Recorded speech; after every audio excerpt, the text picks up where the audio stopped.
Hey everyone, so this is probably going to be the longest video I've made so far with my Subaru BRZ, and I'm just going to share my thoughts, my opinions on having my BRZ for a whole year, taking the car to the track, buying the car, looking for the one of the twins, the BRZ or the 86, my experience with that, my experience with dealerships, and how I still, feel about this car. So those are going to be the chapters to look for.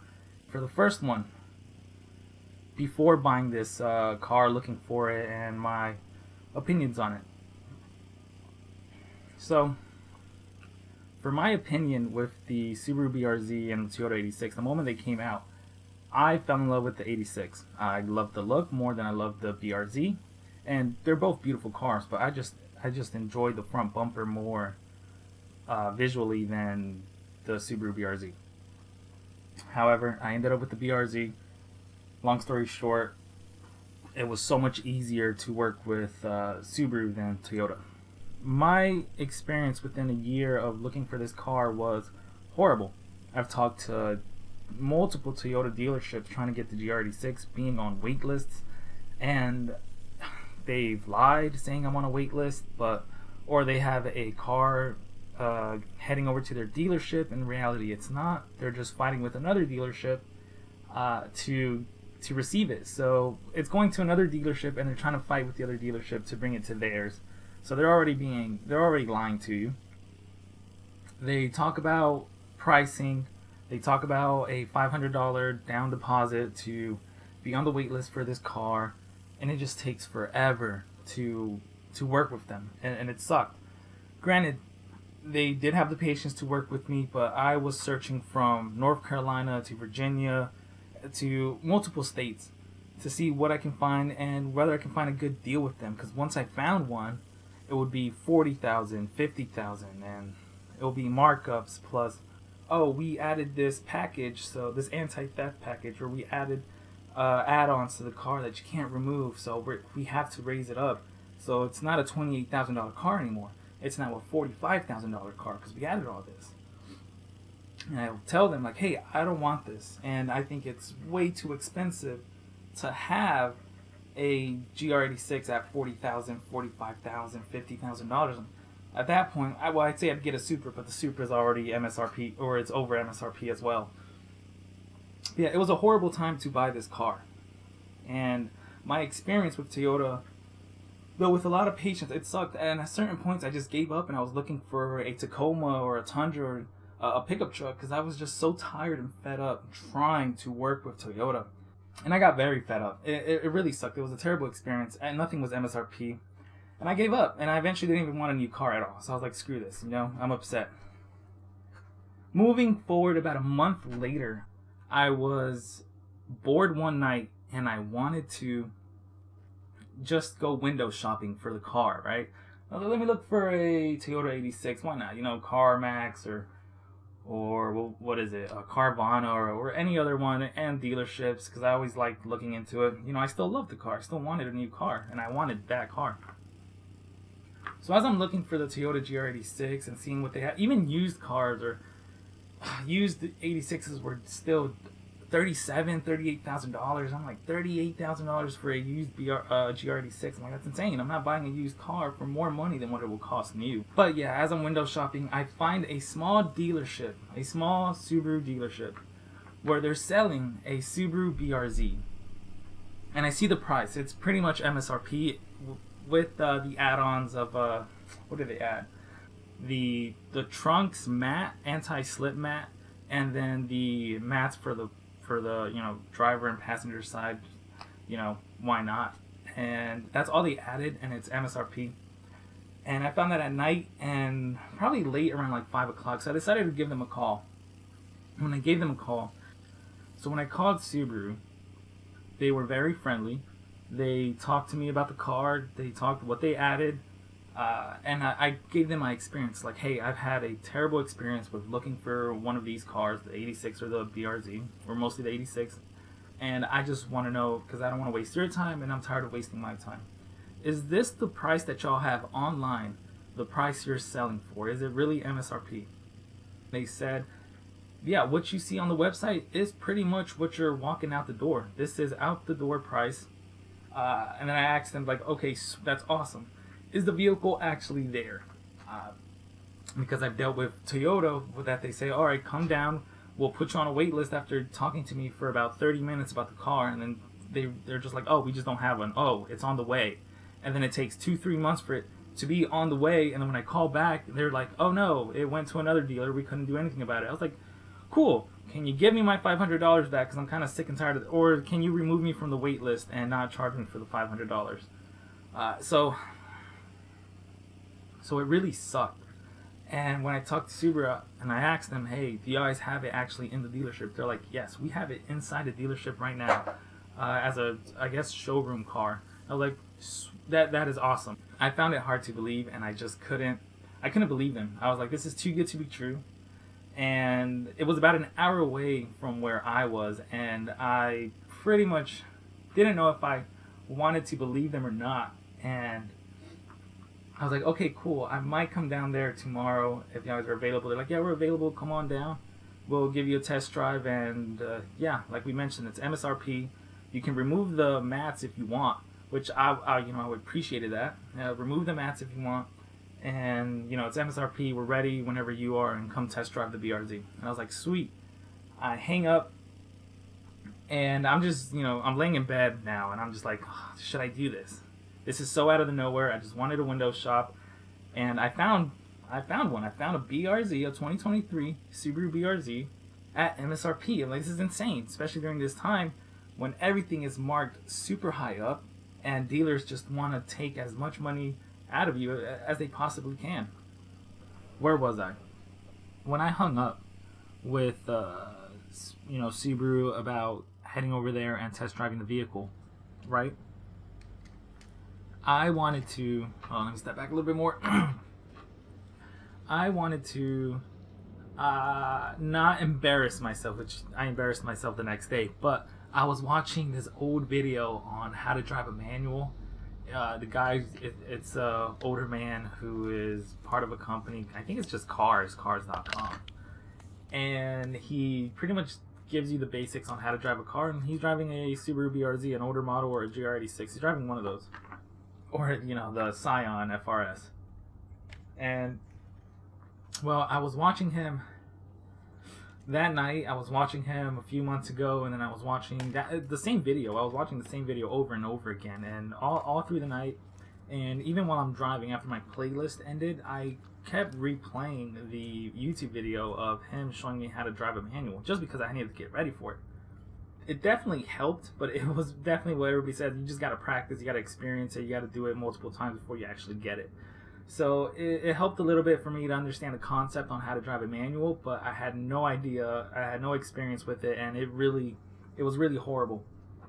And I'll get to it later. I drive an hour away, right? I had no idea whether or not it was true, or if I wanted this car. I did want it. I just didn't know if I wanted to buy it right there and then. It was so out of nowhere. But I head over there. It takes me an hour. I'm nervous. I get there. I get a little lost because it's like 2 dealerships in one. So I go to the wrong one. They're like, oh, it's literally the other one right there. They're like, okay, cool. I drive over there. The moment I park and I step out of the car, I literally see the BRZ just sitting inside the dealership. And I'm like, oh my, is this the BRZ that I'm going to get? And yeah, it is. It's the BRZ they had for sale. And I will say, it was also hard to believe because I just remembered the pictures were before they cleaned it, and so it was just getting out of the truck. So it kind of went through a lot being transferred to this Subaru, which did kind of suck because it looked awful in the pictures. But when I got there, it was beautiful.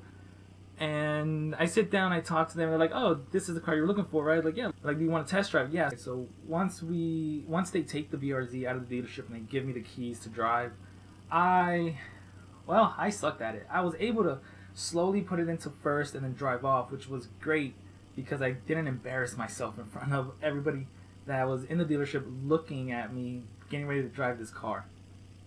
I test drive it. I am scared to put it in, or I'm scared to get on a red light or on a stop sign because I have no idea if I'll be able to put it back into first. And yeah, that was a fun, scary experience. I test drive it for about 10 minutes, and it was nice. I loved it. I definitely haven't had any experience with rear wheel drive sports cars or manuals. So to me, this is it's the benchmark. It's the standard. It's the only experience I've had. So to me, it was amazing. I don't know what 400, 500, 600 horsepower on a vehicle is on a manual, and I don't know any of that. So to me, love the car. And I drove back, and I spoke with them about, hey, we talked yesterday about, the price. What are we looking at today? Like, is it still MSRP? They were like, yeah, this is still what you're getting. This is still what you want. Unless you want to add more, or unless you want to remove the mats, the price will not change. Or if you want to add another warranty to it, it's not going to change. And well, I was extremely happy about that.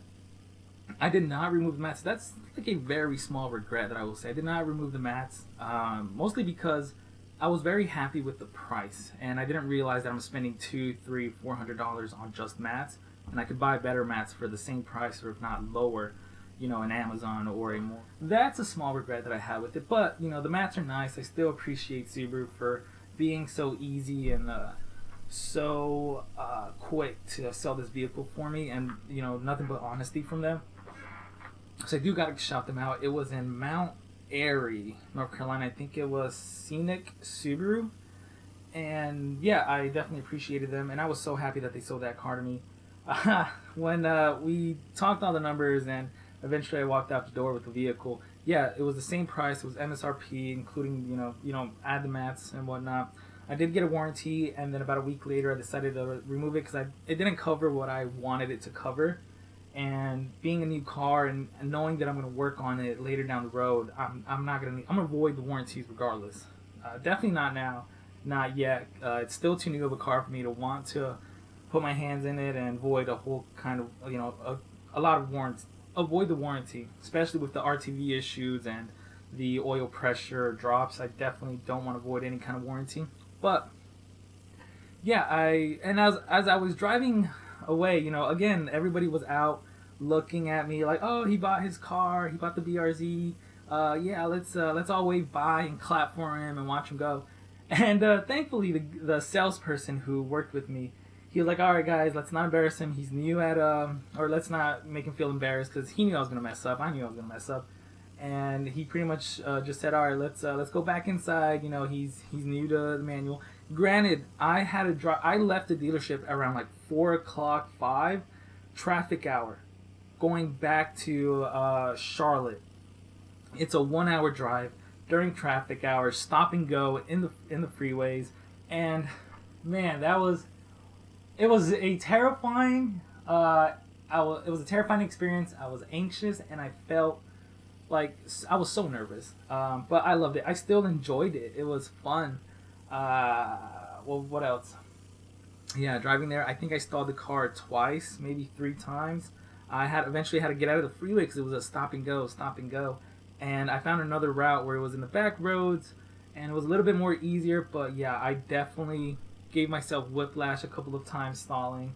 And then yeah, I stalled 2-3 times. So it was a fun experience. It was a scary experience, but yeah, now I'm pretty proud of myself because I can, drive a manual. And well, that was my experience with the dealership and how I got the car. So now after having the car,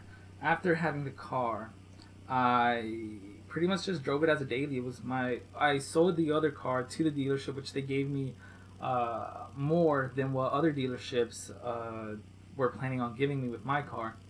And it was a 2011 Chevy Malibu, so it was nothing great. It definitely needed some work. In all honesty, I wish I would have kept the Malibu and used it as a daily, and then kept the BRZ for like the weekends or whatnot. But it was, like I said, it was just one night where I just went window shopping, and it just happened. So it is what it is.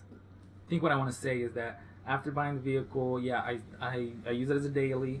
I love it. I still love it. I don't regret buying it, especially at MSRP. And after a year, it shows what this car can improve on, and what it lacks, and what you can work on with this vehicle. But it's overall, I just love it. I appreciate it, and Yeah, no regrets on buying this vehicle. I'll buy it again. I'll buy two. No, I won't. But no, yeah, that's my experience on how I feel about the car after purchasing it. And up to now, I still don't ever plan on selling it. I plan on working on it and adding more to it. So yeah, after 1 year, let's talk about what this car is missing. All right, so what this car is missing, it's missing volume in the exhaust. It's missing brake pads that actually are pretty well, or just brakes in general. It's missing grip on the tires. It's too quiet, and I kind of don't like that about the BRZ or the 86, is that the engine is too quiet. I don't like the fake sound. Everybody's spoken about this. Brakes, definitely need new brakes if you're taking the car to the track. That is a big one. Grip, you need better tires also if you want to take it to the track. The ones that the dealership come with, the all-season, what is an all-season premises, or the other premises, they're good, and yeah, they're good. They're good all-season tires. They're just not good for the track. They're not good summer tires, obviously, because they're not. But you definitely need new tires.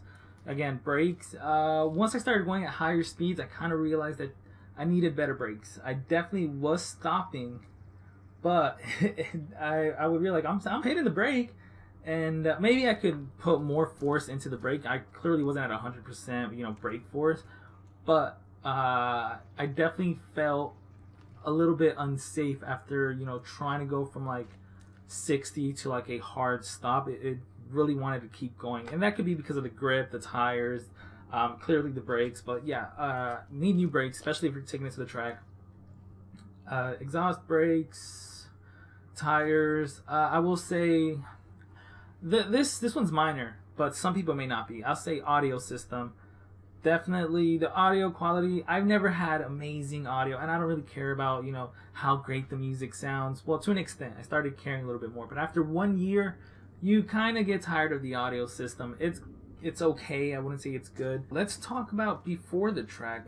Within the 1 year experience of my car, in these pictures that you see that the hood is kind of darker than the front bumper or the sides, and that is because, well, one, the clear coat was very thin. The paint was also, it feels very thin. I don't know how to explain it, but the paint quality was not there from the manufacturer. My car sat out in the, down under a tree, and then it had some either tree sap, bird poop, something, and it left a horrible mark on it. And this was a week or 2 weeks, maybe even a month of when I had the vehicle, and it was so quick, and I was so sad, man. I was sad. I wouldn't say depressed, but I was extremely sad that my brand new car, and I would wax it, and what I was told is that don't use white wax when you have paint damage. Use or you have clear coat damage, use black wax, and it hides it more, because the normal wax typically makes it more obvious. And it was an eyesore seeing this small dot of it looks like sandpaper or burnt paint or something, burnt paper. It feels rough. It feels like sandpaper. It looks like sandpaper, and you can see it from afar, and I hated it. Again, another thank you for Subaru down in Mount Airy, Scenic Subaru. I spoke to them about it. They told me to bring the car in. They took a look at it, and they covered painting the hood. It took 3 days to get the hood painted, and that's why the car has a different color in the hood compared to everything else. It's a little bit darker. But yeah, it definitely showed that, even I took it to other dealerships, other Subarus, and other paint shops. They're like, for the car being this new and for how quickly the paint got burnt from the bird poop or the tree sap, it was it was unacceptable. The paint was too thin, or the clear coat was too thin to begin with. So they were like, talk to the dealership that sold you the vehicle and see what they can do for you. Most of the time they'll cover it for you, and Subaru so far has been really good with me, and I've been hearing better things about Subaru. So yeah, Subaru over Toyota 100%. And no, yeah, it sucked. It sucked that my car's its paint got really messed up, and it was unfortunate. But now it's much better, and it's maybe on pictures and at a certain light angle, you can tell the difference, but it's not that noticeable when you're in person looking at it. But yeah, that's what happened like between the first few months or the first month of having that vehicle. That was one of the things that sucked. Other than that, I had to get used to using the turn signals, but everybody in YouTube making videos complaining about the turn signals and how horrible it was and they should have kept how it normal. It's not that bad. Y'all need to stop complaining. It is not that bad. You get used to it within a week. It's seriously not an issue. I don't know how people are like, don't buy this vehicle, or one thing that I hate about my VR. How do you hate it? Like, it's not that big of a deal. They're just trying to make a video. I get it. But what else? So obviously, everybody knows there's an RTV issue. There is oil pressure drops. The RTV issue, from what I've gathered, did make me feel nervous about having this vehicle and driving it, and especially and with the oil pressure, the right-hand turns. The only thing I gotta say is that I have not taken down my oil pan. I haven't checked for the RTV. I'm pretty sure it's there. I'm like 99% sure that my car has some kind of RTV in that oil pan. But Subaru doesn't think it's a problem. Subaru doesn't, or it's Subaru and Toyota, they don't think it's a problem. For 1 year driving this car, nothing has happened, and I'm praying it doesn't happen for another 5 years. There's not a lot of stories of the Subaru engine blowing up or having issues because of the RTV issue. It's happened 1 or 2 times, and we can't, whether or not, I haven't read all the files, or I haven't read everything on the internet where they talk about what kind of oil he was using, or when they were driving. So, I took it to the track, even with the RTV issue, didn't pull down the oil pan, and my car's still running, it's still fine, and it's still kicking. So there's that. I can speak more about this issue, but again, it's been covered so many times by YouTubers out there, so I'm not gonna keep talking about it. When I took it to the track, alright, this is track time. When I took it to the track, it was raining. My first time to the track on some premises, and it's raining. It's very wet. The track is very wet, very loose, and here's gonna be some pictures. I found some Miatas. There's a BMW. I'm probably not gonna show that one. There was a couple of Porsches and some F1 Formula car, something. I don't know what they were doing in the rain. Props to that person for sure, because I do not have the balls for that. But yeah, I was with 5. My group was 5 total on the track, and it was fun. No, it kind of sucked because you have to put your windows down. But overall, it was a great time. I had a blast, and I did lose grip 2 or 3 times, but that was just me. The third time, I just wanted to experience it again and see, what my car is actually doing and why it's doing it. The first 2, I just kept adding gas too soon or in the middle of the turn, so I had to learn to wait for that. It was still a great experience. I've met a couple of cool people, and I'm excited to go back again and start doing solo drives or start doing solos, which, I obviously need to get training on that first, and then I'll be able to do solos. But no, I'm excited for that, and I am taking my car to the track more and more, or I do plan on taking my car to the track more and more, because that's definitely a hobby I want to do, even if it's very expensive. And that's one thing I gotta say, it is extremely expensive, this hobby. But yeah, loved it. Plan on doing it again. I'll probably try to do some more updates on that.